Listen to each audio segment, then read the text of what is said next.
Okay, so just 6 months ago, Cloud9 announced that they'd be putting together a so-called Colossus of a Counter-Strike roster. With the help of former commentator HenryG, world-class coach kassad, and a boatload of cash, they set out to build the biggest, baddest squad in the whole of CSGO. So why is it that less than a week ago, they announced that they'd be leaving CS entirely?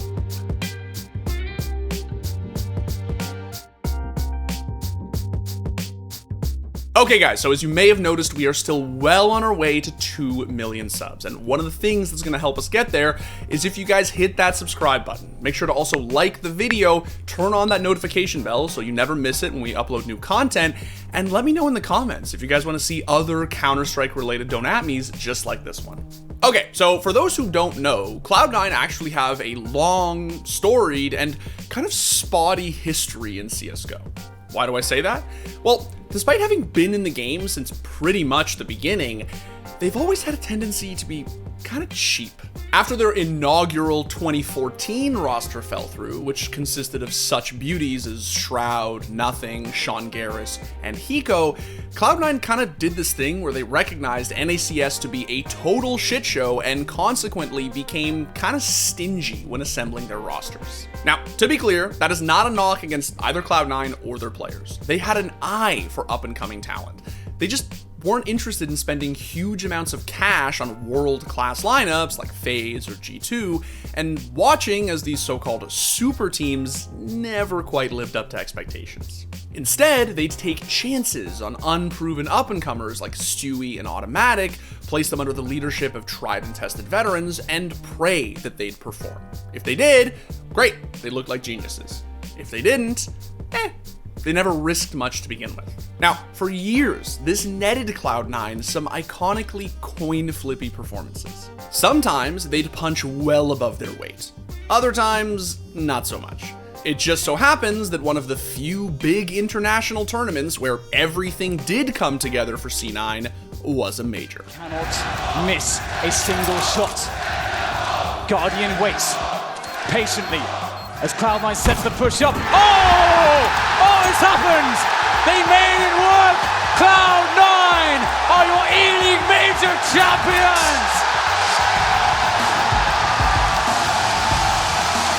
Jokingly referred to as the flukiest major win of all time, C9's victorious run at the E-League Boston Major in January of 2018 marked the moment at which their infamously frugal framework paid off in the biggest way imaginable. The issue, of course, is that it didn't last. A lack of stability led to Skadaddy retiring, while Stewie and Tarek set sail for Brazil. Needless to say, the roster kind of imploded after that. They tried some stuff with FNS, Golden, and Flusha, but thanks to some very expensive buyouts, serious health issues, and family-related deaths, none of it ended up working out. C9 were dealt bad hand after bad hand, and suffered tragedy after tragedy, until finally, they had nothing left. So in typical Cloud9 fashion, come 2020, they took yet another gamble on yet another group of unproven up-and-comers. This time, a squad of American and South African players known as OC, JT, Floppy, MOTM, and Sonic, who'd been aching to make their mark. And they did. Kind of. Don't know if Sonic's going to be able to do anything here, but here's the peek from Floppy. Sprays down 2, gets into that 1v2 situation. He's got to be careful. There's a man behind, but he finds that kill as well. Leaves Zipix all on his own. Clutch Master to finish it off, and may actually just go for the defusal. He spots him a little bit further away, just trying to bait him in. Doesn't have a kill. He finds a kill as well. What a sick play coming out from Floppy. Despite being super promising prospects, COVID pretty much ripped North American Counter-Strike apart. With everything being moved online and all of the biggest events taking place in Europe, it became extremely hard to justify housing a lineup anywhere else. So unfortunately, they had no choice but to drop the roster. Now, the crazy thing is that they didn't take a break from CS the way a lot of people thought they might. On the contrary, they took the fight to Europe and doubled down harder than ever before. How? Well, by bringing on HenryG. Always gonna get knifed. What are you doing still? Is that worth it? Is that worth it at all? What an absolute idiot. That's right. In September of last year, it was announced that Jack Etienne, Cloud9 CEO, had brought on Counter-Strike's smoothest, most sultry-voiced sportscaster to be the general manager of their brand new, no-expense-spared CSGO roster known as the Colossus. Things became especially hype when it was simultaneously announced that HenryG's first acquisition was that of Alexander Kassad Trifunovic, the world-renowned coach who'd helped spearhead Renegades, and later 100 Thieves, to success. Here's HenryG talking about the move on the HLTV Confirmed podcast back in September. I'm the first piece of the puzzle. I bring in the coach as well, and then we're building the team together with logic and kind of an understanding of the industry instead of just trying to squeeze it all together, throw money at it, and hope we can attract some big names. We're taking our time.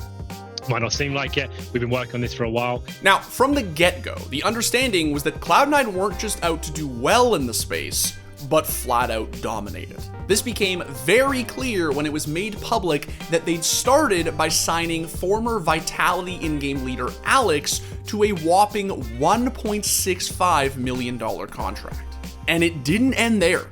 Mezzi, Gamer Legion's hidden talent, fetched $500,000. Floppy, who they chose to retain from the old C9, also $500,000. But Mouse's former opper, Mr. 2400 EDPI himself, Woxic, $1.3 million. Better yet, Astralis' former substitute, Esatag, $2.1 million. Now, I know what you're thinking. Hashtag Colossus? With this lineup? Really? At the time when these announcements were being made, a lot of us expected to see names like Smooya, maybe Nico. Instead, we got a roster that didn't feel a whole lot like a super team. And as it turns out, they didn't play like one either. And they're going to B as well. They've made the call, and they've lost all of their health, all of their players. A catastrophe for Cloud9. Still, it came as a shock when, after just 3 months of subpar results, their fabled coach Kassad up and left the squad in order to rejoin his old Australian comrades on Extremum, since apparently he'd been clashing heads with Alex. What's even crazier is that about 2 weeks later, they parted ways with Woxic, who hadn't been playing well on account of issues relating to ping and time zone. Now, they were able to replace him with former Chaos Rifler Zeppa, which was super exciting for fans of NACS, since Zeppa is a god. But virtually everyone in the community was left wondering, what the fuck is going on with this roster? Well, as it turns out, not a whole lot. In the 3 months that followed, Cloud9 lost pretty much everything there is to lose. Not only were these guys not living up to the multi-million-dollar hashtag Colossus name, they were failing to beat tier 2 teams at tier 2 events. Needless to say, it was both very shocking and somehow not much of a surprise when it came to light late last week that after only half a year, Cloud9 would be scrapping the Colossus project. In addition to the fact that the squad had failed to qualify for the playoffs of ESL Pro League Season 13, COVID had endured longer in Europe than C9 had initially expected, and according to a report from Ryan at Rush B Media, was adding, quote, undue stress to the org and its players. However, according to said report, Jack was also adamantly clear that his org's departure from CSGO would not be permanent, and that they'd be looking to return after COVID had subsided and slap together an actual North American roster. And as much as it saddens me to say it, I don't really think anyone can blame him. This was an extremely costly endeavor for Cloud9, and dare I say, one of the biggest financial failures in the history of Counter-Strike.